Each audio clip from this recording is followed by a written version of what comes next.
Hello, budding physicists. Have you ever walked toward a mirror and felt like your reflection is walking toward you too? Almost like a synchronized dance partner who never misses a step. That's no coincidence, that's physics at play. Here's the rule: the image is just as far behind the mirror as the object is in front.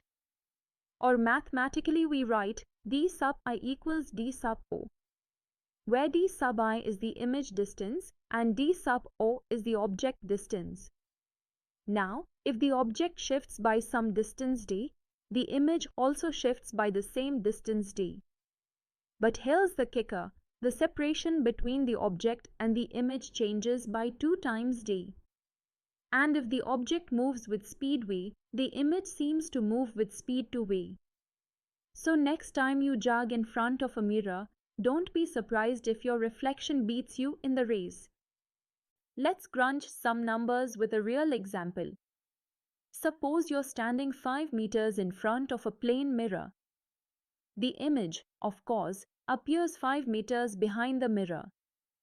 So the total separation between you and your image is 5 plus 5 equals 10 meters. Now you step back by 2 meters, making your new distance from the mirror 7 meters. Guess what? Your image also shifts by the same 2 meters.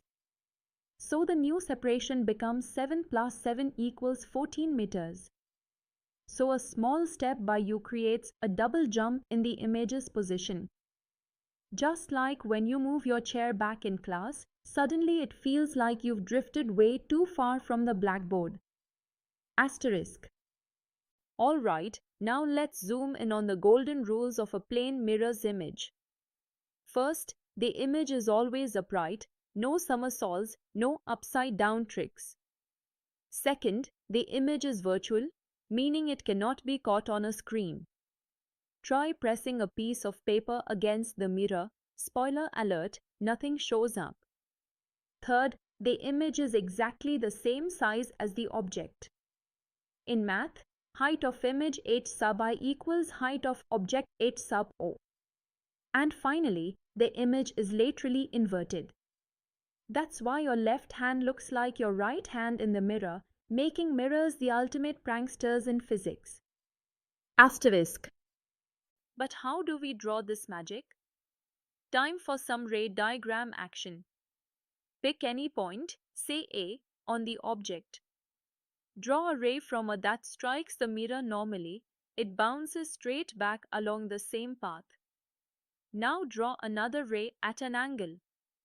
By the law of reflection, angle of incidence I equals angle of reflection extend these reflected rays backward, and tada, they meet at point A prime, the image.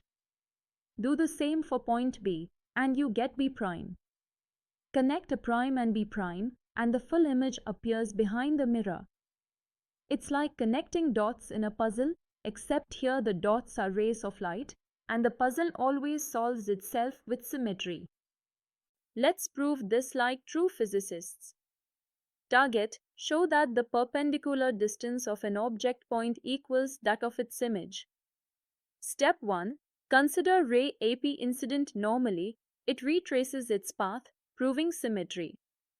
Step 2. Another ray reflects at equal angles and when extended backward, gives a prime. By the law of reflection, angle of incidence equals angle of reflection. So, angle OAN equals angle NAC. But alternate angles give angle OAN equals angle AOF.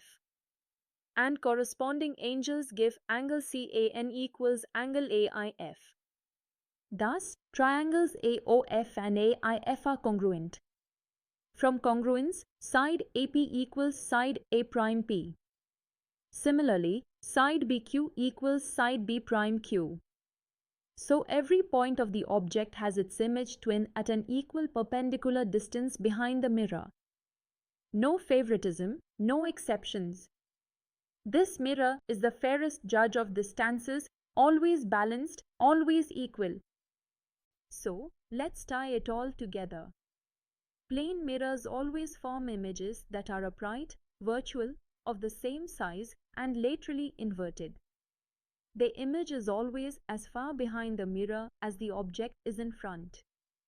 If the object moves by distance d, the image also moves by distance d, and the separation changes by 2d. That's why your mirror selfie looks like you, but with swapped sides. That's why cars use rearview mirrors for faithful, upright images. In short, a plane mirror is like your most loyal friend. It always copies you, never distorts you, but just teases you with that left-right swap. And with that, we wrap up the world of plane mirror images. I hope you had fun unraveling this concept. Until next time, stay curious, keep experimenting, and don't forget your reflection is watching you.